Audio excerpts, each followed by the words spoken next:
ဒီမှာဒီဘာကြောင့်မလို့ခေါင်းမချော်ကေတုံးခိုင်းတာလဲဆိုတော့လေဒီအတန်ကတော့ဥယျာဉ်6နေတဲ့အဲ့ဒီအရေးခွန်နေကိုပေါ့နော်သူအကုန်လုံးစွပေးလိုက်လို့ဖြစ်သွားတာခေါင်းမချော်ခင်ဆိုရှင်တို့ဒီစပင်းမှာခေါင်းထဲမှာအဲ့လိုအဖြူအဖက်တွေဥယျာဉ်6ပြီးတော့စောင်းရင်းဆိုရင်အဖြစ်များပေါ့နော်အဲ့လိုမျိုးအဖြူအမှုံလေးပေါ့အဲ့ဒါတွေအကုန်လုံးကြွတက်လာပြီးတော့သူကဘာလဲဆိုတော့ဒီအလဲကနေပြီးတော့စီရမ်ကကြတော့ဒီထဲကိုစိတ်ဝင်သွားတာပေါ့နော်ဒီစီရမ်ကကြတော့ဘယ်ဟာကိုထည့်ရလဲဆိုတော့ရှင်ဒီအဲ့ဒီ hair fall ပေါ့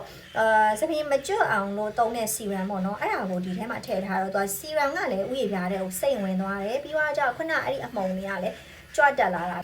သွေးကြောလည်းဖွင့်ပြီးသွားသလိုဖြစ်တယ်နှိမ့်တဲ့အတွက်ကြောင့်မို့လို့ဥယျာဉ်ပြားကျန်းမာရေးလည်းပို့ပြီးတော့ကောင်းလာတယ်ပြီးတော့မှခေါင်းလျှော်ချလိုက်မဒီတာအခုချက်ဒီခေါင်းလျှော်ပြီးသွားပြီเนาะပြမယ်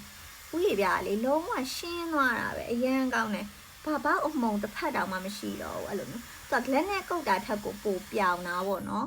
မကြည့်လိုက်အဲ့လိုမျိုးသလားဥယျာဉ်ပြားလည်းပို့ပြီးတော့တဖြည်းဖြည်းနဲ့ကျန်းမာလာတယ်ပြီးတော့ကြတော့အဲ့လိုမျိုးအမှုန်တွေဘာတွေဘောက်ဖက်တွေဘာတွေအဲ့ဒါတွေလည်းရှင်းသွားတာပေါ့နော်တဖြည်းဖြည်းနဲ့ပြီးတော့အဲ့လိုစီရမ်ကလည်းတဖြည်းဖြည်းလိုမျိုးဥယျာဉ်ပြားတွေကိုစိတ်ဝင်တော့ကြတော့ပို့ပြီးတော့သပင်းဆန်သားတွေလည်းကောင်းလာတယ်အဲ့လိုမျိုး